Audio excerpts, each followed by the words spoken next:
ಎಲ್ರಿಗೂ ನಮಸ್ಕಾರ. ಇವತ್ತಿನ ನನ್ನ ಟಾಪಿಕ್ ಮಿರೆನಾ. ಏನು ಅಂತಂದರೆ 3 ದಿವಸದ ಹಿಂದೆ ನಾನು ಮಿರೆನಾ ಹಾಕಿಸ್ಕೊಂಡೆ. ಸೊ ಮಿರೆನಾ ಯಾಕೆ ಹಾಕಿಸ್ಕೊಂಡೆ, ನನ್ನ ಎಕ್ಸ್ಪೀರಿಯನ್ಸ್ ಏನು, ಏನೇನೆಲ್ಲ ಆಯಿತು, ಹೇಗೆ, ಎಷ್ಟು ನೋವಾಗುತ್ತಾ, ಏನಾಗುತ್ತೆ, ಅದು ಕಂಪ್ಲೀಟ್ ಪ್ರೊಸೀಜರ್ ಏನು, ಆ್ಯಂಡ್ ಏನಕ್ಕೆ ಹಾಕಿಸ್ಕೊಂಡೆ, ಇದರಿಂದ ಏನೆಲ್ಲ ಯೂಸ್ ಆಗುತ್ತೆ, ಆ್ಯಂಡ್ ಯಾರಿಗೆಲ್ಲ ಯೂಸ್ ಆಗುತ್ತೆ, ಆ್ಯಂಡ್ ಇದರದ್ದು ಕಾಸ್ಟ್ ಎಷ್ಟು, ಕಂಪ್ಲೀಟಾಗಿ ಮಿರೆನಾ ಬಗ್ಗೆ ಕಂಪ್ಲೀಟಾಗಿ ಈ ವಿಡಿಯೋನಲ್ಲಿ ತಿಳ್ಕೊಳ್ಳೋಣ ಬನ್ನಿ. ಸೊ ಫಸ್ಟ್ ಥಿಂಗು, ಮಿರೆನಾ ಅಂದರೆ ಏನು? ಮಿರೆನಾ ಅಂತಂತಂದರೆ ಒಂದು ಐ ಯು ಡಿ ಅಂತಂದರೆ ಇಂಟ್ರಾ ಯುಟ್ರೈನ್ ಡಿವೈಸ್ ಅಂತ. ಇಂಟ್ರಾ ಯುಟ್ರೈನ್ ಅಂತಂದರೆ, ಯುಟ್ರೈನ್ ಅಂತಂತಂದರೆ ಗರ್ಭಕೋಶ, ಇಂಟ್ರಾ ಯುಟ್ರೈನ್ ಅಂತಂದರೆ ಗರ್ಭಕೋಶದ ಒಳಗಡೆಗೆ ಹಾಕುವಂತಹ ಒಂದು ಡಿವೈಸ್ನ ಇಂಟ್ರಾ ಯುಟ್ರೈನ್ ಡಿವೈಸ್ ಅಂತ ಕರೀತಾರೆ, ಆಯಿತಾ. ಸೊ ಕಾಪರ್ಟಿನೂ ಇಂಟ್ರಾ ಯುಟ್ರೈನ್ ಡಿವೈಸು, ಮಿರೆನಾ ಕೂಡ intra uterine device. So what is the difference? ಏನು ಡಿಫ್ರೆನ್ಸು? ನೀವು ಕಾಪರ್ಟಿನೇ ಹಾಕಿಸ್ಕೋಬೋದಿತ್ತಲ್ಲ, ಮಕ್ಕಳಾಗದೇ ಇರೋ ಹಾಗೆ ಆಪ್ರೇಷನ್ ಅಂತ ಮಾಡಿಸ್ಕೊತೀವಿ ಅಂತ ಹೇಳ್ತಾರೆ ಗೊತ್ತಾ. ಮುಂಚೆ ಎಲ್ಲ ಕಟ್ ಮಾಡಿಬಿಟ್ಟು ಫುಲ್ ಓಪನ್ ಕಟ್ ಮಾಡಿಬಿಟ್ಟು ಎಲ್ಲ ಮಾಡ್ತಾಯಿದ್ರು. ಅದಾದಮೇಲೆ ಲ್ಯಾಪ್ರೋಸ್ಕೋಪಿಕ್ ಬಂತು, ಅದಾದಮೇಲೆ ಕಾಪರ್ಟಿ ಹಾಕೋದಕ್ಕೆ ಸ್ಟಾರ್ಟ್ ಮಾಡಿದರು, ಆಯಿತಾ. ಸೊ ಮೋಸ್ಟ್ ಆಫ್ ದಿ ಪೀಪಲ್ಗೆ ಕಾಪರ್ಟಿ ಅಂದರೆ ಏನು ಅನ್ನೋದು ಗೊತ್ತಿರುತ್ತೆ, ಆಯಿತಾ. ಸೊ ಕಾಪರ್ಟಿ ಅಂದರೆ ಏನು? ಟಿ ಶೇಪಲ್ಲಿರೋ ಒಂದು ಡಿವೈಸು, ಅದನ್ನು ಯೂಟ್ರಸ್ ಒಳಗಡೆಗೆ ಹಾಕೋದ್ರಿಂದ ಮಕ್ಕಳು ಆಗದೇ ಇರೋ ಹಾಗೆ ಈ ಕಾಪರ್ಟಿ ಪ್ರೊಟೆಕ್ಟ್ ಮಾಡುತ್ತೆ, ಆಯಿತಾ. ಸೊ ನಿಮಗೆ ಮಕ್ಕಳು ಆಗಬಾರ್ದು ಅನ್ನೋದಿತ್ತು ಅಂತಂತಂದರೆ ಕಾಪರ್ಟಿನೇ ಹಾಕಿಸ್ಕೋಬೋದಿತ್ತು. ಮಿರೆನಾ ಏನಕ್ಕೆ ಹಾಕಿಸ್ಕೊಂಡ್ರಿ ಅಂತಂತ ಕೇಳಿದರೆ ಅದೇ ದೊಡ್ಡ ಡಿಫ್ರೆನ್ಸು ಕಾಪರ್ಟಿಗೂ ಮಿರೆನಾಗೂ. ಎರಡೂ ಟಿ ಶೇಪಲ್ಲೇ ಇರುತ್ತೆ, ಆದರೆ ಕಾಪರ್ಟಿನಲ್ಲಿ ಕಾಪರ್ ಇರುತ್ತೆ ಆ್ಯಂಡ್ ಮಿರೆನಾನಲ್ಲಿ ಹಾರ್ಮೋನ್ ಇರುತ್ತೆ. ಏನು ಹಾರ್ಮೋನು ಅಂತಂತಂದರೆ, ಈ ಹಾರ್ಮೋನು ನಮಗೆ ಹೆವಿ ಬ್ಲೀಡಿಂಗ್ ಆಗೋದ್ರಿಂದ ಪ್ರೊಟೆಕ್ಟ್ ಮಾಡುತ್ತೆ. ಸೊ ಕಂಪ್ಲೀಟಾಗಿ ಅಜೆಂಡಾನೇ ಡಿಫ್ರೆಂಟು. ಕಾಪರ್ಟಿಗೆ ಮಿರೆನಾಗೆ ಅಜೆಂಡಾ ಡಿಫ್ರೆನ್ಸ್ ಏನು? ಕಾಪರ್ಟಿ ಏನು ಮಾಡುತ್ತೆ, ಮಕ್ಕಳಾಗದೇ ಇರೋ ಹಾಗೆ ಪ್ರೊಟೆಕ್ಟ್ ಮಾಡುತ್ತೆ ಅಷ್ಟೇ, ಆಯಿತಾ. ಆದರೆ ಮಿರೆನಾ ಏನು ಮಾಡುತ್ತೆ, ಹೆವಿ ಬ್ಲೀಡಿಂಗ್ ಆಗಿ ಯಾರಿಗೆಲ್ಲ ಪ್ರಾಬ್ಲಮ್ ಆಗ್ತಾ ಇರುತ್ತೆ, ನನ್ನಂಥವ್ರಿಗೆ ಲಾಸ್ಟ್ ಮಂತು ಏನಾಯಿತು, ಕಂಟಿನ್ಯೂಸ್ ಆಗಿ ಹೆವಿ ಬ್ಲೀಡಿಂಗ್ ಆಗಿ ಟ್ಯಾಬ್ಲೆಟ್ಸ್ ತೊಗೊಂಡ್ರೂ ಬ್ಲೀಡಿಂಗ್ ಸ್ಟಾಪ್ ಆಗಲಿಲ್ಲ ನನಗೆ. ಸೊ ಒಂದು 10-15 ದಿವಸ ಬ್ಲೀಡಿಂಗ್, ಎಂಥ ಬ್ಲೀಡಿಂಗು ಅಂತಂತಂದರೆ heavy dark chocolate colour bleeding ಆಗೋದು, ಜೊತೆಗೆ ಗಬ್ಬು ವಾಸನೆ, ಆಯಿತಾ. ವಾಸನೆ ಇರೋಂತಹ ಬ್ಲೀಡಿಂಗ್ ನಮಗೆ ಹೇಸಿಗೆ ಅನ್ನಿಸ್ಬೇಕು. ಹೆಂಗೆ ಅಂತಂದರೆ ಕೂತಲ್ಲಿ, ನಿಂತಲ್ಲಿ, ಮಲ್ಕೊಂಡಲ್ಲಿ ಎಲ್ಲ ಕಡೆಗೂ ಸ್ಟೇನ್ಸು, ಕಲೆ ಆಗೋದು, ಬೆಡ್ ಮೇಲೆ, ಬೆಡ್ಶೀಟ್ ಮೇಲೆ ಹೆವಿ ಬ್ಲೀಡಿಂಗ್ ಆಗಿ ಮಧ್ಯರಾತ್ರಿ ಎಲ್ಲ ಎದ್ಬಿಟ್ಟು ಪ್ಯಾಡ್ ಚೇಂಜ್ ಮಾಡಿದ್ದೀನಿ. ಅದ್ರ ಜೊತೆಗೆ ದೊಡ್ಡ ಕ್ಲಾಟ್ಸು, ಇಷ್ಟಿಷ್ಟು ದೊಡ್ಡ ಆಗಲ ಕ್ಲಾಟ್ಸ್ ಹೋಗೋದು. ಇದು ಒಂದು 10-15 ಡೇಸ್ವರೆಗೂ ಆಗೋ ಅಷ್ಟೊತ್ತಿಗೆ ನನ್ನ HB ಕಂಪ್ಲೀಟಾಗಿ 7 ಆಗೋಯಿತು. 7 ಆಗಾದಮೇಲೆ ತಲೆ ತಿರ್ಗೋದಕ್ಕೆ ಸ್ಟಾರ್ಟ್ ಆಗೋಯಿತು. ತಲೆ ತಿರುಗೋದು, ಕೈಯೆಲ್ಲ ಹಿಂಗೆ ನಡ್ಕ ಬರೋದು, ಹಿಂಗೆ ಕೂತಿದ್ದವಳು ಒಂದೇ ಸತಿ ಹಿಂಗೆ ಎದ್ದೆ ಅಂತಂತಂದರೆ ತಲೆ ತಿರುಗೋದು, ನಡೀತಾ ಇರ್ಬೇಕಾದ್ರೆ ತಲೆ ತಿರುಗೋದು, ಈ ಥರ ಎಲ್ಲ ಆಗೋದಕ್ಕೆ ಸ್ಟಾರ್ಟ್ ಆಯಿತು. BP ಲೋ ಆಯಿತು, ವಿಟಮಿನ್ D ಡೆಫಿಷಿಯನ್ಸಿ ಆಯಿತು, ವಿಟಮಿನ್ B12 ಡೆಫಿಷಿಯನ್ಸಿ ಆಯಿತು, ಆಯಿತಾ. ಸೊ ಇದರಿಂದ ಬಾಡಿನಲ್ಲಿ ಸುಮಾರಷ್ಟು ಪ್ರಾಬ್ಲಮ್ ಆಗಿ ನಾನು ಬದುಕ್ತೀನಾ ಇಲ್ವಾ, ಹೊಗೆ ಹಾಕಿಸ್ಕೊತೀನ ಅನ್ನೋ ಹಂಗೆ ಭಯ ಆಗೋಯ್ತು, ಸಿಕ್ಕಾಪಟ್ಟೆ ಭಯ ಆಗೋಯ್ತು. ಸೊ ಡಾಕ್ಟ್ರ್ ಏನಂತಂತಂದರು, ಐರನ್ ಇಂಜೆಕ್ಷನ್ ಹಾಕ್ಸ್ಕೊಳ್ಳಿ, ನಿಮ್ದು HB ತುಂಬ ಕಮ್ಮಿ ಆಗಿದೆ, ಐರನ್ ಇಂಜೆಕ್ಷನ್ ಹಾಕ್ಸ್ಕೊಳ್ಳಿ ಅಂತಂದರು. ಸರಿ ಅಂತ ಐರನ್ ಇಂಜೆಕ್ಷನ್ ಹಾಕ್ಸ್ಕೊಳಕ್ಕೆ ಹೋದರೆ ಇಲ್ಲಿ ಕ್ಯಾನುಲಾ ಹಾಕಿ 3 ಇಂಜೆಕ್ಷನ್ಸ್ ಹೇಳಿದರು. ಸೊ 5 ಡೇಸು ಆಲ್ಟರ್ನೇಟಿವ್ ಡೇ, ಇವತ್ತು ಹಾಕಿದರೆ ನಾಳೆ ಗ್ಯಾಪು, ಮರುದಿವಸ ಹಾಕ್ತಾರೆ, ಅದ್ರ ಮರುದಿವಸ ಗ್ಯಾಪು, ಅದ್ರ ಮರುದಿವಸ. ಸೊ 5 ದಿವಸಕ್ಕೋಸ್ಕರ ಕ್ಯಾನುಲಾ ಹಾಕಿದ್ರು. ಅದು ಕ್ಯಾನುಲಾ ಹಾಕಿದಾದ್ಮೇಲೆ ಫಸ್ಟ್ನೇ ಇಂಜೆಕ್ಷನ್ ಅವತ್ತೇ ಹಾಕಿಸ್ಕೊಂಬಂದೆ, ದಟ್ಸ್ ಓಕೆ. 2ನೇ ದಿವಸ ಗ್ಯಾಪು, 3ನೇ ದಿವಸ ಮತ್ತೆ ಹಾಕಿಸ್ಕೊಂಬಂದೆ. ಸ್ಲೋ ಆಗಿ ಹೋಯಿತು, ಆದರೆ ಸ್ಲೋ ಆಗಿ ಹೋಯಿತು. ಹಾಫ್ ಆನ್ ಅವರ್ ತೊಗೊಳೋದು 1 ಅವರ್ ತೊಗೊಂಡು. ಅದಾದಮೇಲೆ next day 4th day gap. 5th day ಹೋದವಾಗ ಏನಾಯಿತು, ಹೋಗಲಿಲ್ಲ, ಮೆಡಿಸಿನು ಒಳಗಡೆ ಹೋಗಲಿಲ್ಲ. ಸೊ ಸಿಸ್ಟರ್ ಏನು ಮಾಡಿದರು, ಅದು ಹೋಗಲಿ ಅಂತಂತ ಹೇಳಿಬಿಟ್ಟು, ಇಲ್ಲೆಲ್ಲ ಬ್ಲಾಕ್ ಆಗಿರುತ್ತೆ, ಕ್ಲಾಟ್ ಆಗಿರುತ್ತೆ, ಬ್ಲಡ್ ಕ್ಲಾಟ್ ಆಗಿರುತ್ತೆ ಅಂತಂತ ಹೇಳಿಬಿಟ್ಟು ಸಿಸ್ಟ್ರು ಪ್ರೆಷರ್ ಹಾಕಿ ಇಂಜೆಕ್ಷನ್ ಮಾಡಿದರು. ಅದು ಮಾಡಿದ ಇಂಜೆಕ್ಷನ್ ತಕ್ಷಣ ಕೈಯೆಲ್ಲ ಊದ್ಕೊಂಡ್ಬಿಡ್ತು, ಇಷ್ಟು ದಪ್ಪ ಕೈ ಊದ್ಕೊಂಡು ಬೆರಳೆಲ್ಲ ಊದ್ಕೊಂಡ್ಬಿಡ್ತು ಫುಲ್ಲು. ಇದು ಊದ್ಕೊಂತಲ್ಲ ಅಂತ ಹೇಳಿಬಿಟ್ಟು ಕ್ಯಾನುಲಾ, ಈ ಕಡೆಯಿಂದ ಕ್ಯಾನುಲಾ ತೆಗೆದು ಈ ಕಡೆ ಹಾಕಿದ್ರು. ಇದನ್ನ ಇನ್ನು ಹಾಕ್ತಿದ ತಕ್ಷಣ ಸ್ವಿಂಗ್ ಅಂತ ಇದು ಊದ್ಕೊಂಡ್ಬಿಡ್ತು. ಸೊ ಎರಡೂ ಕೈ ಊದ್ಕೊಂಡು ನನಗೆ ಏನೂ ಮಾಡೋಕ್ಕೆ ಬರ್ತೀರಾ, ಜೊತೆಗೆ ಬ್ಲೀಡಿಂಗು, HB ಕಮ್ಮಿ ಇದೆ, vitamin D deficiency, B12 deficiency. ನನಗೆ ಹೆಂಗಾಗೋಯ್ತು ಅಂತಂದರೆ ನಾನೊಂದು ಮನುಷ್ಯನೇ ಅಲ್ಲ ಅನ್ನೋ ಅಂಥ ಸಿಚುವೇಶನ್ ಬಂತು. ಇದ್ರದ್ದು ಪೇನ್ ತಡ್ಕೊಳಕ್ಕಾಗ್ದಿರ ಜ್ವರ ಬಂದಿದೆ, ಯೋಚನೆ ಮಾಡಿ ನನಗೆ, ಆಯಿತಾ. ಪೇನಿಂದ ಜ್ವರ ಬರೋದು ತುಂಬ ರೇರ್, ಆಯಿತಾ. ಇದ್ರದ್ದು ಪೇನು ತಡ್ಕೊಳಕ್ಕಾಗ್ದಿರ ಚಳಿ ಜ್ವರ ಬಂತು. ಮತ್ತು ವೆರಿ ನೆಕ್ಸ್ಟ್ ಡೇ ಚಳಿ ಜ್ವರಕ್ಕೋಸ್ಕರ ಮತ್ತೆ ಡಾಕ್ಟ್ರ್ ಹತ್ರ ಹೋಗಿ ಮತ್ತೆ ತಿರ್ಗಾ ಬ್ಲಡ್ ಚೆಕಪ್ ಎಲ್ಲ ಮಾಡಿಸಿ ಅದಕ್ಕೆ ಮೆಡಿಸಿನ್ ತೊಗೊಂಡು ಜ್ವರ ಕಮ್ಮಿ ಮಾಡ್ಕೊಂಡು ಆದ ಮೇಲೂ 1 ತಿಂಗಳಾದ್ರೂ ಇದು ಕಮ್ಮಿ ಆಗಲಿಲ್ಲ. ನಿಮಗೆ ಇಲ್ಲ ಸ್ವಲ್ಪ ಡಾರ್ಕ್ ಕಾಣಿಸ್ತಾ ಇದೆ ನೋಡಿ, ಇದು ಇನ್ನಾದರೂ ಹೋಗಲಿಲ್ಲ ನನಗೆ. ಇದು ಆಗಿ 1 ತಿಂಗಳ ಮೇಲೆ ಆಯಿತು, 2ನೇ ತಿಂಗಳು ನಡೀತಾ ಇರೋದು ಇವಾಗ. ಇದು ಹೋಗ್ತಾ ಇಲ್ಲ ಇನ್ನು, ಆಯಿತಾ. ಇಷ್ಟೆಲ್ಲ ಇದು ಆಗೋಯ್ತು. ಇಷ್ಟು ದಿವಸ ಏನು ಅಂತಂತಂದರೆ ಒಂದು ಹೋಪ್ ಇತ್ತು, ನಾನು ಒಂದು ಮಗು ಅಂತೂ ಆಯಿತು, ಇನ್ನೊಂದು ಮಗು ಆಗಲಿ ಅನ್ನೋದೊಂದು ಆಸೆ. ಅದನ್ನು ಆಸೆ ಅಂತಿರೋ ಅತಿ ಆಸೆ ಅಂತಿರೋ ನನಗೆ ಗೊತ್ತಿಲ್ಲ, ನನಗೂ ಆಸೆ ಇತ್ತು, ಆಯಿತಾ. ನನ್ನ ಮಗಳಿಗೆ ಒಂದು ಜೋಡಿ ಆಗಲಿ.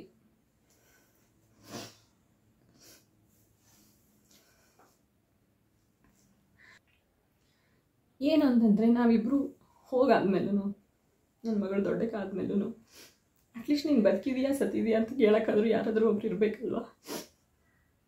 ಅದಕ್ಕೋಸ್ಕರನಾದರೂ ಅಕ್ಕನೋ ತಂಗಿನೋ ಅಣ್ಣನೋ ತಮ್ಮನೋ ಯಾರಾದರೂ ಒಬ್ಬರಾದರೂ ಇರಬೇಕು, ಒಂದು ಕಂಪ್ಯಾನಿಯನ್ ಅನ್ನೋದು ಇರಬೇಕು, ಒಬ್ಬರು ಯಾರಾದರೂ ಇರಬೇಕು ಅನ್ನೋದು ತುಂಬ ಆಸೆ ಇತ್ತು. ಹುಡುಗನಾದರೂ ಆಗಲಿ ಹುಡುಗಿನಾದರೂ ಆಗಲಿ ನಂಗೆ ಅದೇನೂ ಡಿಫ್ರೆನ್ಸ್ ಇಲ್ಲ.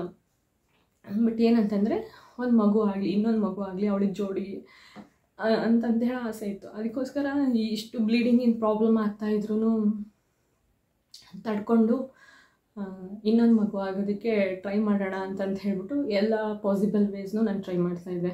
ಬಟ್ ಈ ಸತಿ ಹೆಂಗಾಗೋಯ್ತು ಅಂತಂದರೆ ಇಷ್ಟು ಪ್ರಾಬ್ಲಮ್ ಆಗೋಯ್ತು. ನನಗಿಂತ ಹೆಚ್ಚಿಗೆ ನನ್ನ ಗಂಡ ಸಫರ್ ಆದರು, ನನ್ನ ಮಗು ಸಫರ್ ಆಯಿತು. ಆಮೇಲೆ ಸೊ ಇಷ್ಟಾದಮೇಲೆ ಒಂದು ಡಿಸಿಷನ್ ತೊಗೊಳ್ಲೇಬೇಕಿತ್ತು. ಸೊ ಹಾಗಾಗಿ ಸಾಕು, ನನಗೆ ಒಂದೇ ಮಗು ಸಾಕು.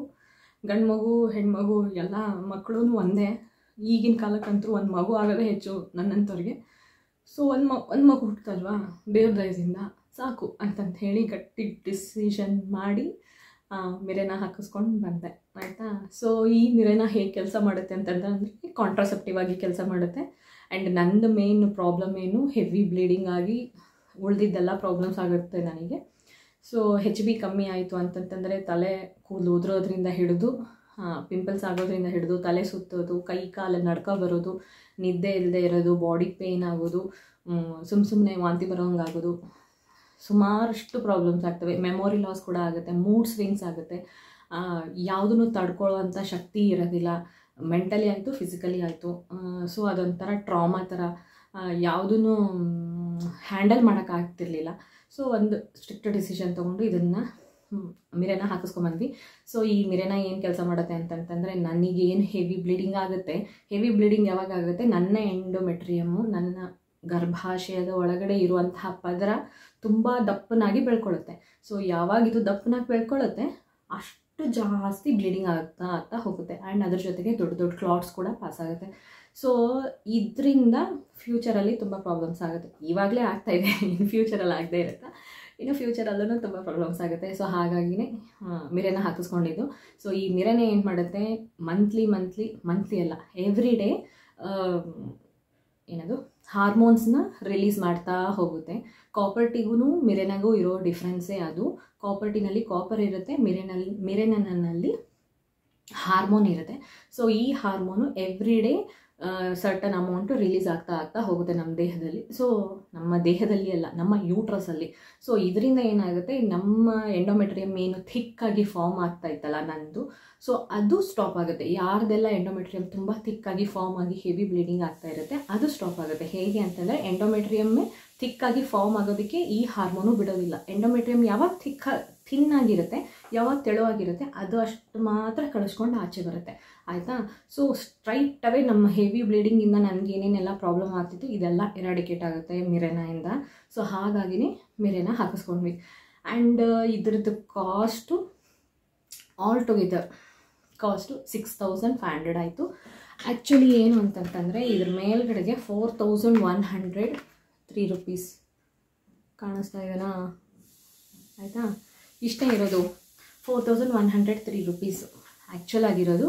OT charge 2000 rupees, gloves 200 rupees, consultation 200 rupees.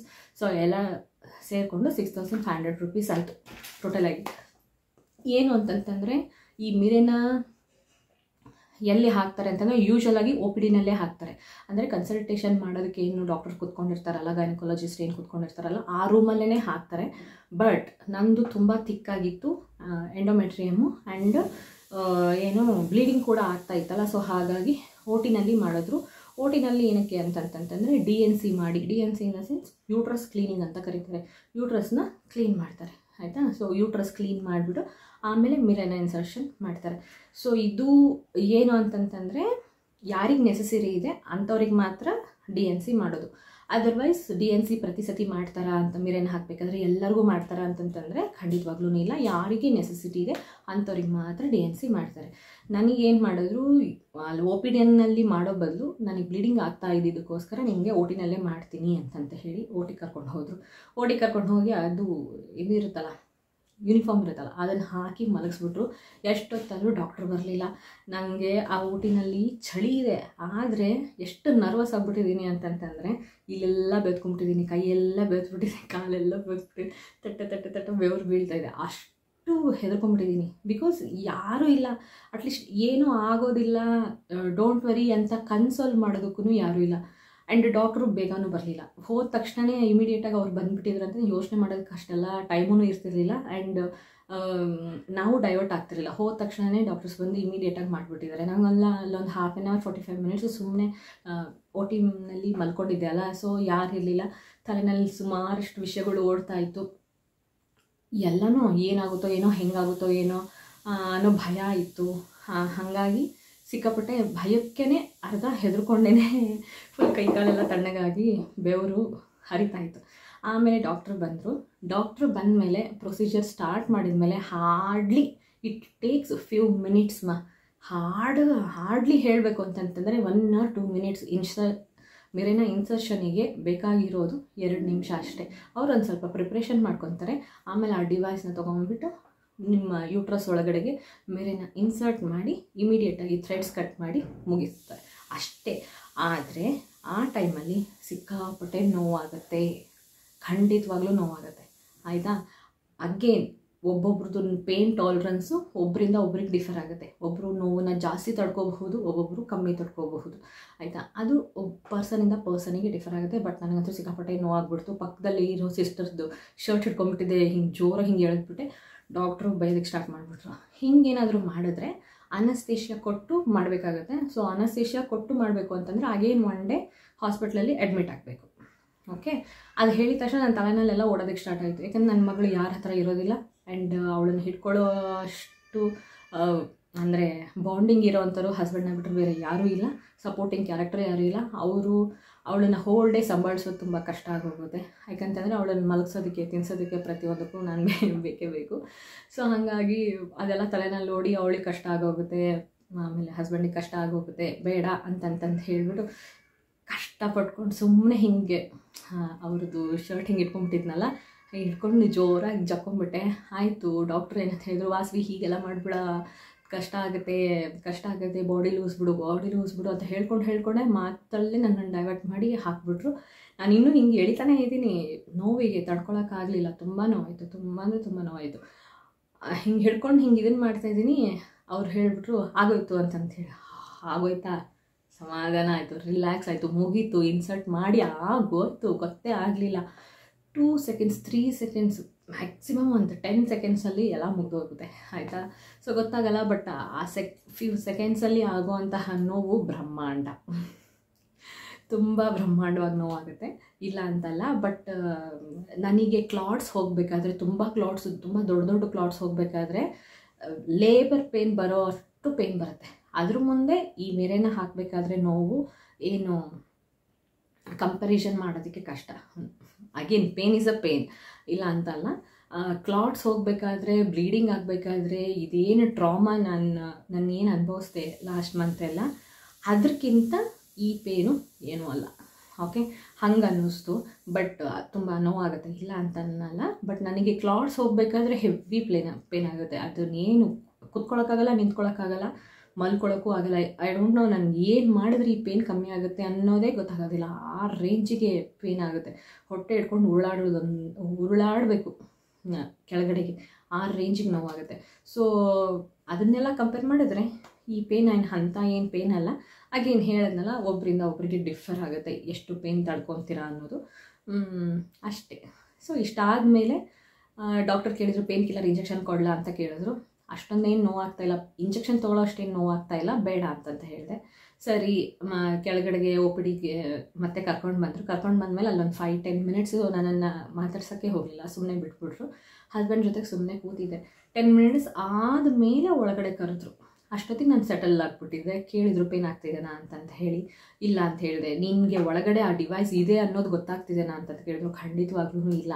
So ಏನು ಅಂತ ನನಗೆ ಒಳಗಡೆ ಈಗ ಆಲ್ರೆಡಿ ಹಾಕ್ಬಿಟ್ಟಿದ್ದಾರೆ ಅನ್ನೋ ಅದರದ್ದು ಪ್ರೆಸೆನ್ಸ್ ಸಹಿತ ನಮಗೆ ಗೊತ್ತಾಗೋದಿಲ್ಲ, ಆಯಿತಾ. ಸೊ ಹಾರ್ಡ್ಲಿ ಫ್ಯೂ ಮಿನಿಟ್ಸಲ್ಲಿ ಎಲ್ಲ ಮುಗಿದೋಯ್ತು. And post procedure pain killers 3 ದಿವಸಕ್ಕೆ ಬೆಳಗ್ಗೆ ರಾತ್ರಿ ತೊಗೊಳೋದಕ್ಕೋಸ್ಕರ 3 ದಿವಸಕ್ಕೆ ಪೇನ್ ಕಿಲ್ಲರ್ ಕೊಟ್ಟರು. ಅದ್ರ ಜೊತೆಗೆ ನೆಕ್ಸ್ಟ್ ಅವತ್ತಿಂದನೇ ಸ್ಟಾರ್ಟ್ ಮಾಡೋದಕ್ಕೆ ಓವರಾಲ್ ಅಂತ ಹೇಳಿ 21 ಡೇಸ್ ಟ್ಯಾಬ್ಲೆಟ್ಸ್ ಬರುತ್ತೆ ಗೊತ್ತಾ. ಅದನ್ನು ತೊಗೊಂಡ್ರೆ ಎವ್ರಿ 21 ಡೇಸ್ ಆದಮೇಲೆ ನಮಗೆ ತಿರ್ಗಾ ಪೀರಿಯಡ್ಸ್ ಬರುತ್ತೆ. ಸೊ ದಟ್ ಬ್ಲೀಡಿಂಗ್ ಆಗುತ್ತೆ. ಯಾಕೆ ಅಂತಂದರೆ ನನಗೆ DNC ಮಾಡಲಿಲ್ಲ, ಬಟ್ ನಂದು ಎಂಡೋಮೆಟ್ರಿಯಮ್ ಥಿಕ್ನೆಸ್ಸು 1.3 ಸೆಂಟಿಮೀಟರ್ಸ್ ಇದೆ, ಆಯಿತಾ. ತುಂಬ ದಪ್ಪ ಇದೆ. ಸೊ ಅದನ್ನು ಕ್ಲಿಯರ್ ಮಾಡಬೇಕಲ್ಲ. ಸೊ ಹಾಗಾಗಿ 3 ಮಂತ್ಸ್ವರೆಗೂ ನನಗೆ ಟ್ಯಾಬ್ಲೆಟ್ಸ್ ಕೊಟ್ಟಿದ್ದಾರೆ. 21 ಡೇಸು ಅದು ಟ್ಯಾಬ್ಲೆಟ್ಸ್ ಕೊಟ್ಟಿದ್ದಾರೆ. ಸೊ ಆಫ್ಟರ್ 3 ಮಂತ್ಸ್ ಆಬ್ವಿಯಸ್ಲಿ ಇದು ಥಿಕ್ನೆಸ್ ಏನಿದೆ 1.3 ಸೆಂಟಿಮೀಟರ್ ಅಷ್ಟು ಥಿಕ್ನೆಸ್ ಏನಿದೆ ಎಂಡೋಮೆಟ್ರಿಯಮ್ದು ಅದು ಕಮ್ಮಿ ಆಗುತ್ತೆ ಅಂತ, ಆಯಿತಾ. ಸೊ ಇಷ್ಟು ಮಿರೆನಾದ ಬಗ್ಗೆ. ನಾನು ಹೇಳ್ದಂಗೆ ಪೇನ್ ಅಂತೂ ಖಂಡಿತವಾಗ್ಲೂ ಆಗಲ್ಲ ಅಂತಲ್ಲ, ಬಟ್ ಫ್ಯೂ ಸೆಕೆಂಡ್ಸ್ ಮಾತ್ರ. ಆದರೆ ಕೆಲವೊಂದಿಷ್ಟು ಜನಕ್ಕೆ ಟಾಲರೆನ್ಸ್ ಕಮ್ಮಿ ಇತ್ತು ಅಂತಂತಂದರೆ ನೀವು ಹೇಗೆ ಅನ್ನೋದು ನಿಮಗೆ ಗೊತ್ತಿರೋದಲ್ಲ, ನನಗೆ ತಡ್ಕೊಳಕ್ಕಾಗಲ್ಲ ಅಂತ ಹೇಳಿ.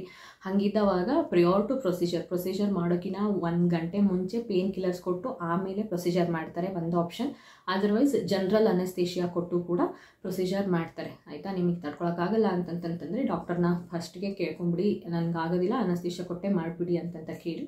ಸೊ ದಟ್ ಅನಸ್ತೇಷಿಯಾ ಕೊಟ್ಟು ಮಾಡ್ತಾರೆ. ನಾನು ವಿತೌಟ್ ಅನಸ್ತೇಷಿಯಾ ಮಾಡಿಸ್ಕೋಬಹುದು, ಖಂಡಿತವಾಗ್ಲೂ ಮಾಡಿಸ್ಕೋಬಹುದು. ನೋವಾಗುತ್ತೆ, ಖಂಡಿತವಾಗ್ಲೂ ನೋವಾಗುತ್ತೆ, ಇಲ್ಲ ಅಂತ ನಾನು ಸುಳ್ಳು ಹೇಳಲ್ಲ, ಖಂಡಿತವಾಗ್ಲೂ ನೋವಾಗುತ್ತೆ. ಅದೇ ಟಾಲ್ರೇಟ್ ಮಾಡ್ಕೋಬಹುದು. ಓಕೆ, ಸೊ ನಿಮ್ಮ ಚಾಯ್ಸ್. ನೀವು ಪೇನ್ ಕಿಲ್ಲರ್ಸ್ ತೊಗೊಂಡು ಮಾಡಿಸ್ಕೊತೀರೋ ಅಥವಾ ಅನಸ್ತೇಷಿಯಾ ಕೊಟ್ಟು ತೊಗೊಂಡು ಮಾಡಿಸ್ಕೊತೀರೋ ಅಥವಾ without anaesthesia and pain killers ಮಾಡಿಸ್ಕೊತೀರೋ, ನಿಮ್ಮ ಚಾಯ್ಸ್. ಸೊ ವಾಟ್ ನೆಕ್ಸ್ಟ್ ಅನ್ನೋದು, ಮಿರೆನಾ ಹಾಕಿಸ್ಕೊಂಡ್ಮೇಲೆ ಏನಾಗುತ್ತೆ ಅನ್ನೋದು. 3 to 6 ಮಂತ್ಸ್ವರೆಗೂ ಇರ್ರೆಗ್ಯುಲರ್ ಪೀರಿಯಡ್ಸ್ ಇರುತ್ತೆ. ಅದು ಆದಮೇಲೆ ಒಂದು ಪ್ಯಾಟರ್ನ್ ಸೆಟ್ ಆಗುತ್ತೆ. ನಿಮ್ಮ ಬಾಡಿಗೆ ತಕ್ಕನಾಗಿ ಅನುಗುಣವಾಗಿ ಒಂದು ಪೀರಿಯಡ್ ಪ್ಯಾಟರ್ನ್ ಸೆಟ್ ಆಗುತ್ತೆ. So bleeding main specific reason ಏನು, ನಾವು ಮಿರೆನಾ ಹಾಕಿಸ್ಕೊಂಡಿರೋದು ಹೆವಿ ಬ್ಲೀಡಿಂಗ್ನ ಅವಾಯ್ಡ್ ಮಾಡಬೇಕು ಅನ್ನೋದಲ್ವಾ. ಸೊ ಖಂಡಿತವಾಗ್ಲೂ ಮಿರೆನಾ ಹಾಕಿಸ್ಕೊಂಡ್ಮೇಲೆ ಬ್ಲೀಡಿಂಗ್ ಏನಿರುತ್ತೆ ಅದು ತುಂಬ ಕಮ್ಮಿ ಆಗುತ್ತೆ. ಯಾಕೆ ಕಮ್ಮಿ ಆಗುತ್ತೆ ಅಂತಂತಂದರೆ ಎಂಡೋಮೆಟ್ರಿಯಮ್ ಥಿಕ್ನೆಸ್ ಏನು ತುಂಬ ಜಾಸ್ತಿಯಾಗಿ ಫಾರ್ಮ್ ಆಗ್ತಾ ಇರುತ್ತೆ, ಅದನ್ನು ಗಣನೀಯವಾಗಿ ಕಂಟ್ರೋಲ್ ಮಾಡಿಬಿಡುತ್ತೆ ಈ ಮಿರೆನಾನಲ್ಲಿರುವಂತಹ ಹಾರ್ಮೋನ್, ಆಯಿತಾ. ಸೊ ಹಾಗಾಗಿ ಯಾವಾಗ ಎಂಡೋಮೆಟ್ರಿಯಮ್ಮೇ ತುಂಬ ಥಿಕ್ಕಾಗಿ ಫಾರ್ಮ್ ಆಗ್ತಾ ಇಲ್ಲ, ಆವಾಗ ಬ್ಲೀಡಿಂಗ್ ಎಲ್ಲಿಂದ ಆಗುತ್ತೆ, ಆಯಿತಾ. ಕ್ಲಾಟ್ಸೂ ಹೋಗೋದಿಲ್ಲ, ಬ್ಲೀಡಿಂಗೂ ಕಮ್ಮಿ ಆಗೋಗುತ್ತೆ. ಹಾಕಿಸ್ಕೊಂಡಿದ್ದಾಯಿತು. ಸೊ ಇದು ಎಷ್ಟು ದಿವಸದವರೆಗೂ ಆಗುತ್ತೆ, ಎಷ್ಟು ದಿವಸದವರೆಗೂ ಇಟ್ಕೋಬಹುದು ಅಂತಂತಂದರೆ ಮ್ಯಾಕ್ಸಿಮಮ್ ಇದು 5 ಇಯರ್ಸ್ವರೆಗೂ ವ್ಯಾಲಿಡಿಟಿ. ನಮ್ಮ ದೇಹದಲ್ಲಿ 5 ಇಯರ್ಸ್ವರೆಗೂ ಇಟ್ಕೋಬಹುದು.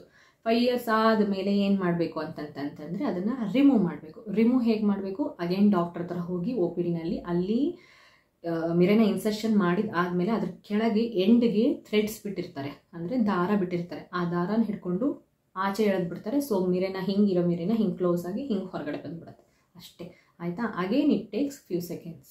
ಅದನ್ನು ಕೂಡ OPDನಲ್ಲೇ ಇನ್ಸರ್ಷನಿಗೆ ಎಷ್ಟು ಟೈಮ್ ತೊಗೊಂಡ್ರೋ ರಿಮೂವಲ್ಗೆ ಅದಕ್ಕಿಂತ ಕಮ್ಮಿ ಟೈಮ್ ತೊಗೊತಾರೆ, ಆಯಿತಾ.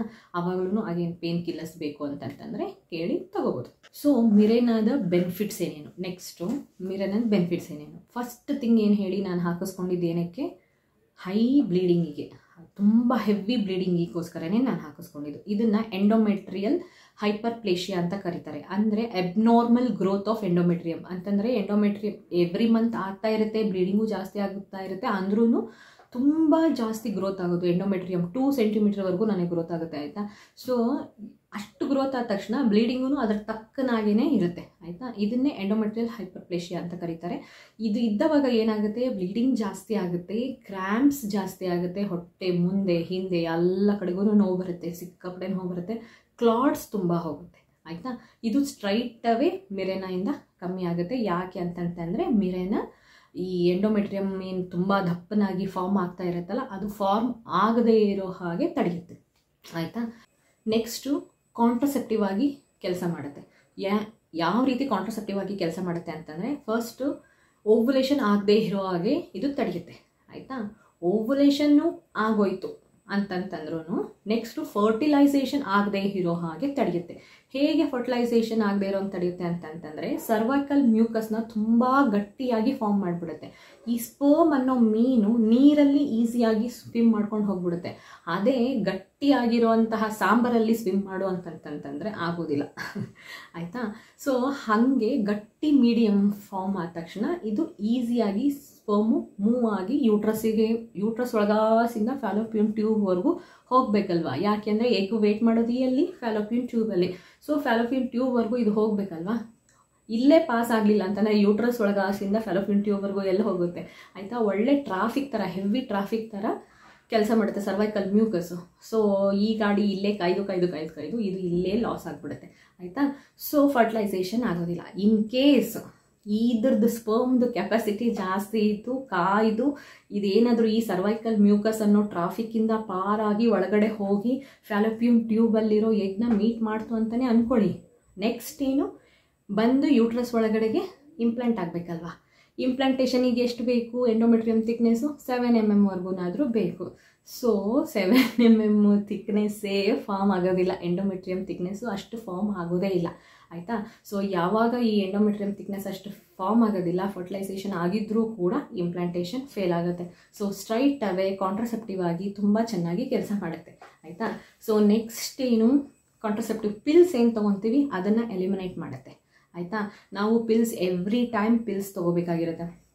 ರೆಗ್ಯುಲರ್ ಆಗಿ ಪೀರಿಯಡ್ ಬರಲಿ ಅಂತನೋ ಅಥವಾ ಪ್ರೆಗ್ನೆನ್ಸಿ ಅವಾಯ್ಡ್ ಮಾಡೋದಕ್ಕೋಸ್ಕರನೋ ಪರ್ಟಿಕ್ಯುಲರ್ ಡೇಸಲ್ಲಿ, ಓವ್ಯುಲೇಷನ್ ಡೇಸಲ್ಲಿ ನೋಡಿಕೊಂಡು ಇಂಟರ್ಕೋರ್ಸ್ ಏನಾದರೂ ಮಾಡಿದರೆ ಆ ಟೈಮಲ್ಲಿ, ಅಥವಾ 72 hours ಪಿಲ್ಸ್ ಏನಾದರೂ ಇರುತ್ತಲ್ಲ ಆ ಥರ ಪಿಲ್ಸ್ ತೊಗೊಳ್ಳೋದಾಗಲಿ, ಈ ಥರ ಎಲ್ಲ ಯೋಚನೆ ಮಾಡಬೇಕಾಗುತ್ತೆ. ಆ್ಯಂಡ್ ಕಾಂಡೋಮ್ಸ್ ಯೂಸ್ ಮಾಡೋದಾಗಲಿ, ಈ ಥರ ಏನು ನಾವು ಪ್ರಿಕಾಷನ್ಸ್ ಯೂಸ್ ಮಾಡಬೇಕಾಗಿರುತ್ತೆ ಪ್ರೆಗ್ನೆನ್ಸಿ ಸ್ಟಾಪ್ ಮಾಡೋದಕ್ಕೋಸ್ಕರ, ಅದನ್ನೆಲ್ಲ ಕಂಪ್ಲೀಟಾಗಿ ಅವಾಯ್ಡ್ ಮಾಡಿಬಿಡುತ್ತೆ ಈ ಮಿರೆನಾ. ಒಂದು ಸತಿ ಹಾಕೊಂಡ್ಬಿಟ್ಟಿದ್ರೆ ಇದು ಕಾಂಟ್ರಸೆಪ್ಟಿವ್ ಆಗಿ ಕೆಲಸ ಮಾಡುತ್ತೆ. ಯಾವ ರೀತಿ ಅಂತ ಹೇಳಿದೆ ಅಲ್ವಾ. ಸೊ ಹಾಗಾಗಿ ಪಿಲ್ಸ್ನ ಅವಾಯ್ಡ್ ಮಾಡುತ್ತೆ ಡೈರೆಕ್ಟಾಗಿ.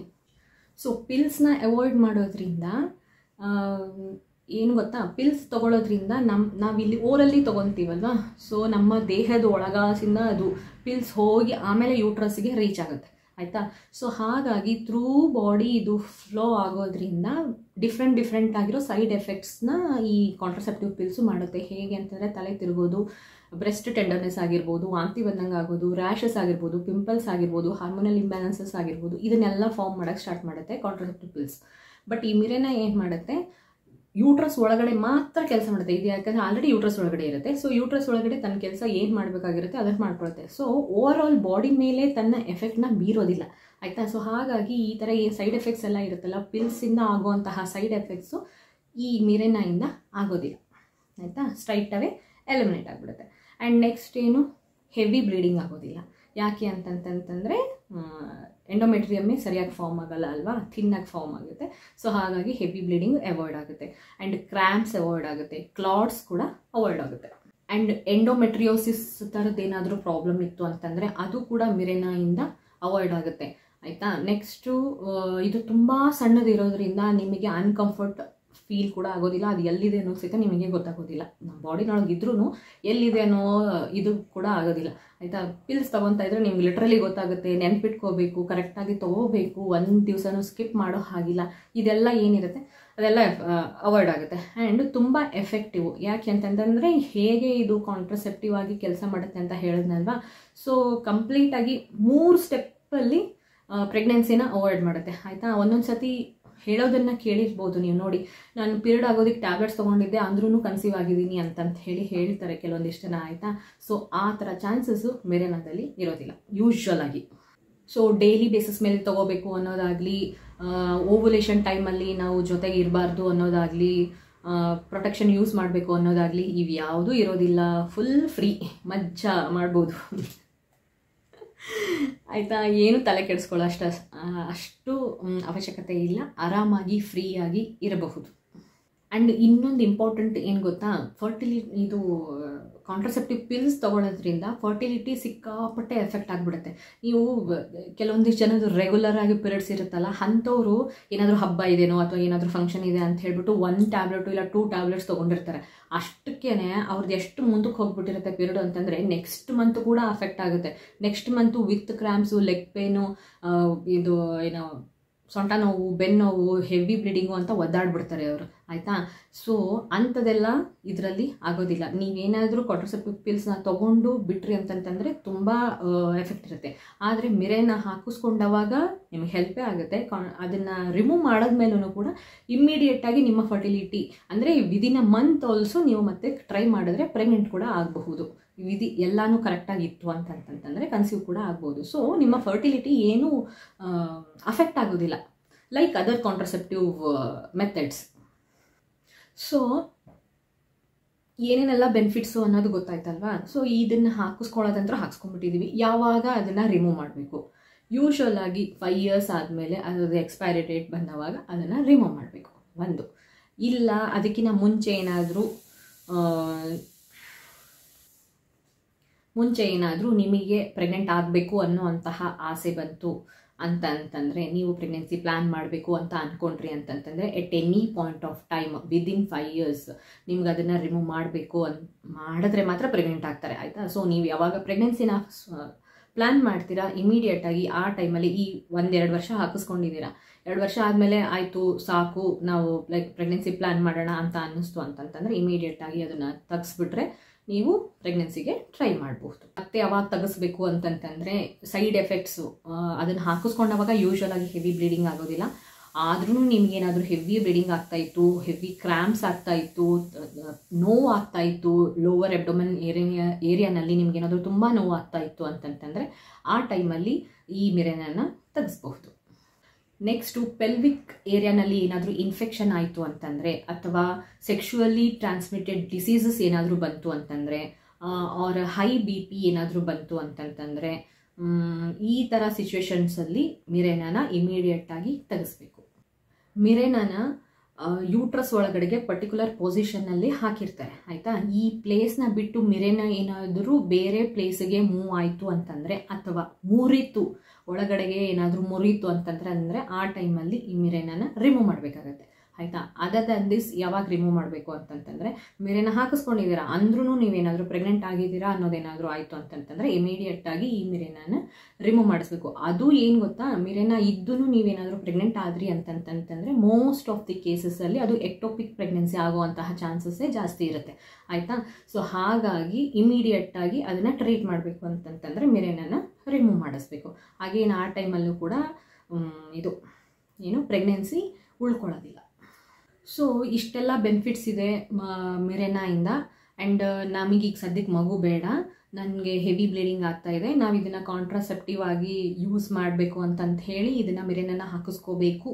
ಆ್ಯಂಡ್ ತುಂಬ ಚಿಕ್ಕವರಿದ್ದೀರಾ ಆ್ಯಂಡ್ ನಿಮಗೆ ಪ್ರಾಬ್ಲಮ್ಸ್ ಆಗ್ತಾ ಇರೋದ್ರಿಂದ ನಿಮ್ಮ ಗರ್ಭಾಶಯನ ತೆಗಿಯೋಕ್ಕಾಗೋದಿಲ್ಲ, ತೆಗಿಬಾರ್ದು ಅಂತ ಏನಾದರೂ ಡಾಕ್ಟರ್ ಸಜೆಸ್ಟ್ ಮಾಡಿದ್ರು ಅಂತಂತಂದರೆ, ಮಗು ಬೇಡ ಅಂತ ಡಿಸೈಡ್ ಮಾಡಿದ್ರಿ ಅಂತಂತಂದರೆ ಆ ಟೈಮಲ್ಲಿ ಮಿರೆನ ಹಾಕಿಸ್ಕೊಳ್ಳೋದು ಓಕೆ.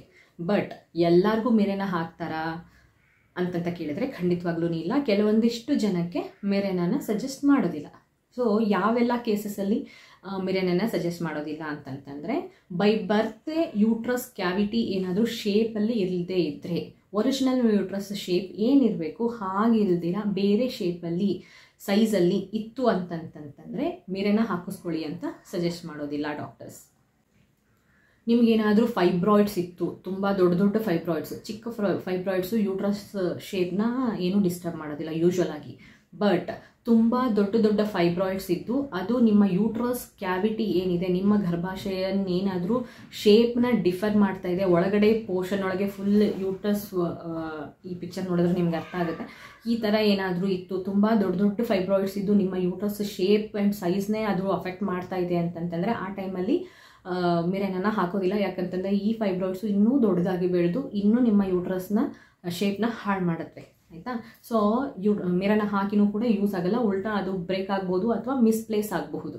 ಸೊ ಅಂಥ ಸಿಚುವೇಶನ್ ಏನಾದರೂ ಇತ್ತು ಅಂತಂತಂದರೆ ಮಿರನ ಹಾಕೋದಿಲ್ಲ. ಆಲ್ರೆಡಿ ನಿಮ್ಗೆ ಏನಾದರೂ ಪೆಲ್ವಿಕ್ ಇನ್ಫ್ಲಮೇಟರಿ ಡಿಸೀಸಸ್ ಏನಾದರೂ ಇತ್ತು ಅಥವಾ ಸೆಕ್ಷುಲಿ ಟ್ರಾನ್ಸ್ಮಿಟೆಡ್ ಡಿಸೀಸಸ್ ಏನಾದರೂ ಆಲ್ರೆಡಿ ನಿಮಗಿತ್ತು ಅಂತಂತಂದ್ರೂ ಕೂಡ ಮಿರನ ಹಾಕೋದಿಲ್ಲ. ಆ್ಯಂಡ್ ಅದರ್ ದನ್ ದಿಸ್ ಏನು ಅಬ್ನಾರ್ಮಲ್ ಬ್ಲೀಡಿಂಗ್ ಯಾಕೆ ಆಗ್ತಿದೆ ಅನ್ನೋದೇ ಗೊತ್ತಿಲ್ಲದೆ ಇರುವಂತಹ ಅಬ್ನಾರ್ಮಲ್ ಬ್ಲೀಡಿಂಗ್, ವೆಜೈನಲ್ ಬ್ಲೀಡಿಂಗ್ ಆಗ್ತಾ ಇತ್ತಂದ್ರೂ ಕೂಡ ಮಿರನ ಹಾಕೋದಿಲ್ಲ. ಮಿರನ ಹಾಕಬೇಕಾದ್ರೆ ವೆಜೈನಲ್ ಬ್ಲೀಡಿಂಗು ಏನು ಕಮ್ಮಿ ಇರಬೇಕು, ಆಯಿತಾ. ಸೊ ಆವಾಗ ಮಾತ್ರ ನಿಮಗೆ ಮಿರನ ಹಾಕ್ತಾರೆ. ತುಂಬ ಹೆವಿ ಬ್ಲೀಡಿಂಗ್ ಇತ್ತು ಅಂತಂತಂದರೆ ಆ ಬ್ಲೀಡಿಂಗ್ ಜೊತೆನಲ್ಲೇ ಮಿರನ ಆಚೆ ಬರುವಂತಹ ಚಾನ್ಸಸ್ ತುಂಬ ಜಾಸ್ತಿ ಇರುತ್ತೆ. ಸೊ ಹಾಗಾಗಿ ಹೆವಿ ಬ್ಲೀಡಿಂಗ್ ಇತ್ತು ಅಂತಂತಂದರೆ ಮಿರನ ಹಾಕೋದಿಲ್ಲ. ಸೊ ಮಿರನ ಹಾಕೋದಿಲ್ಲ, ಆವಾಗ ಹಾಕೋದಿಲ್ಲ ಅಂತಂದರೆ ಮತ್ತೆ ಯಾವಾಗ ಹಾಕ್ತಾರೆ? ಇದನ್ನು ಮುಗಿಸ್ಬಿಟ್ಟು ನೆಕ್ಸ್ಟ್ ಹೇಳ್ತೀನಿ. ಯೂಟ್ರೈನ್ ಕ್ಯಾನ್ಸರ್ ಏನಾದರೂ ಇತ್ತು, ಸರ್ವೈಕಲ್ ಕ್ಯಾನ್ಸರ್ ಇತ್ತು ಅಂತಂತಂದ್ರೂ ಕೂಡ ಮಿರನ ಹಾಕೋದಿಲ್ಲ. ಇದನ್ನು ಬಿಟ್ಟು ನೀವು ಪ್ರೆಗ್ನೆಂಟ್ ಆಗಬೇಕು ಅನ್ನುವಂತಹ ಆಸೆ ಇದ್ದು ನೀವು ಪ್ರೆಗ್ನೆನ್ಸಿಗೋಸ್ಕರ ಟ್ರೈ ಮಾಡ್ತಾ ಇದ್ದೀರಿ ಅಂತಂತಂದ್ರೂ ಅಂದರೆ ಆ ಟೈಮಲ್ಲೂ ಕೂಡ ಮಿರನ ಹಾಕೋದಿಲ್ಲ. ಯಾಕೆಂದರೆ ಇದು ಕಾಂಟ್ರಸೆಪ್ಟಿವ್ ಆಗಿ ಕೆಲಸ ಮಾಡುತ್ತೆ, ಆಯಿತಾ. ಸೊ ಇದೆಲ್ಲ ಪಾಸಿಬಲ್ ಥಿಂಗ್ಸು ಈ ಸಿಚುವೇಶನ್ಸಲ್ಲಿ ಮಿರನ ಸಜೆಸ್ಟ್ ಮಾಡೋದಿಲ್ಲ ಡಾಕ್ಟರ್ಸ್. ಓಕೆ, ಎಲ್ಲರೂ ಹಾಕಿಸ್ಕೋಬಹುದು, ಆದರೆ ಈ ಪರ್ಟಿಕ್ಯುಲರ್ ರೀಸನ್ಸ್ ಇತ್ತು ಅಂತಂದರೆ, ಸಿಚುವೇಶನ್ಸ್ ಇತ್ತು ಅಂತಂತಂದರೆ ಮಿರನ ಹಾಕೋದಿಲ್ಲ. ಸೊ ಈ ಥರ ಸಿಚುವೇಶನ್ ಇತ್ತು ಅಂದರೆ ಹಾಕೋದಿಲ್ಲ. ಸರಿ, ಯಾವಾಗ ಹಾಕ್ತಾರೆ ಮತ್ತೆ ಅಂತಂತಂದರೆ ವಿದಿನ್ 7 days. ನೀವು ಫಸ್ಟ್ ಡೇ ಆಫ್ ಪೀರಿಯಡ್ ಇಂದ ಕೌಂಟ್ ಮಾಡಿದ್ರೆ 7th ಡೇವರೆಗೂ ಏನು 7 days ಇರುತ್ತೆ ಈ ಸ್ಪ್ಯಾನಲ್ಲಿ ಮಿರನ ಹಾಕ್ತಾರೆ. ಅದನ್ನು ಒಂದು ಕಂಡೀಷನ್ ಏನು, ಬ್ಲೀಡಿಂಗು ಜಾಸ್ತಿ ಇರಬಾರ್ದು, ಆಯಿತಾ. ಈ ಟೈಮಲ್ಲೇ ಯಾಕೆ ಹಾಕ್ತಾರೆ ಅನ್ನೋದಕ್ಕೆ 2 ಮೇನ್ ರೀಸನು. ಒಂದು, ಸರ್ವಿಕ್ಸ್ ಡೈಲೆಟ್ ಆಗಿರುತ್ತೆ, ಅಂದರೆ ಸರ್ವಿಕ್ಸು ಸ್ವಲ್ಪ ಓಪನ್ ಆಗಿರುತ್ತೆ, ಲೂಸ್ ಆಗಿರುತ್ತೆ. ಸೊ ಆ ಟೈಮಲ್ಲಿ ನಮಗೆ ಇನ್ಸರ್ಷನ್ನು ಈಸಿ ಆಗುತ್ತೆ ಅಂತ. ಸೊ ಹಂಗೇನಾದರೂ ಇಲ್ಲ ಅಂತಂದರೆ ಮತ್ತೆ ಅವರು ಸರ್ವಿಕ್ಸ್ನ ಡೈಲೆಟ್ ಮಾಡಿಸಿ ಆದಮೇಲೆ ಹಾಕಬೇಕಾಗುತ್ತೆ, ಆಯಿತಾ. ಒಂದು. ಆ್ಯಂಡ್ ಇನ್ನೊಂದೇನು, ಪ್ರೆಗ್ನೆಂಟ್ ಇದ್ದೀರಾ ಇಲ್ವಾ ಅನ್ನೋದು, ಇಲ್ಲ ಅನ್ನೋದು ಕನ್ಫರ್ಮ್ ಮಾಡ್ಕೋಬೇಕಾಗಿರುತ್ತೆ, ಆಯಿತಾ. ಸೊ ಫಸ್ಟ್ 7 daysಲ್ಲಿ ನಿಮಗೆ ಆಬ್ವಿಯಸ್ಲಿ ಬ್ಲೀಡಿಂಗ್ ಆಗ್ತಾ ಇರುತ್ತೆ. ಸೊ ಆ ಟೈಮಲ್ಲಿ ನೀವು ಕನ್ಸೀವ್ ಆಗಿದ್ದೀರಾ ಅಂತ ಇರೋದಿಲ್ಲ ಅಲ್ವಾ. ಸೊ ಅದಕ್ಕೋಸ್ಕರ ಆ ಪರ್ಟಿಕ್ಯುಲರ್ ಫೇಸ್ ಆಫ್ ಯುವರ್ ಪೀರಿಯಡ್ನ ಮಿರನ ಇನ್ಸರ್ಷನಿಗೆ ಸೆಲೆಕ್ಟ್ ಮಾಡ್ತಾರೆ. ನನಗೆ ಹಾಕಿದ್ದು 5th day of my period ಹಾಕಿದ್ರು, ಬ್ಲೀಡಿಂಗ್ ಕಮ್ಮಿ ಇತ್ತು, ಸೊ ಹಾಗಾಗಿನೇ ಹಾಕಿದ್ರು. ಇದಿಷ್ಟು ಮಿರನ ಬಗ್ಗೆ, ಮಿರನ ನನ್ನ ಎಕ್ಸ್ಪೀರಿಯನ್ಸು ಆ್ಯಂಡ್ ಮಿರನದ ಬೆನಿಫಿಟ್ಸು, ಯಾವಾಗ ಹಾಕಲ್ಲ, ಕಾಸ್ಟು, ಐ ಥಿಂಕ್ ಏನೇನೆಲ್ಲ ಆಯಿತು ಕಂಪ್ಲೀಟಾಗಿ ಎಲ್ಲನೂ ಕವರ್ ಮಾಡಿದ್ದೀನಿ ಈ ವಿಡಿಯೋನಲ್ಲಿ.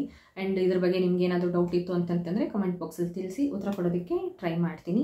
ಆ್ಯಂಡ್ ಈ ವಿಡಿಯೋ ನಿಮಗೆ ಹೆಲ್ಪ್ಫುಲ್ ಅಂತ ಅನ್ನಿಸ್ತು ಅಂತಂತಂದರೆ ಲೈಕ್ ಮಾಡಿ, ಕಮೆಂಟ್ ಮಾಡಿ ಆ್ಯಂಡ್ ಶೇರ್ ಮಾಡಿ. ಆ್ಯಂಡ್ ನನ್ನ ಚಾನಲ್ನ ಸಬ್ಸ್ಕ್ರೈಬ್ ಕೂಡ ಮಾಡಿ. ಧನ್ಯವಾದ.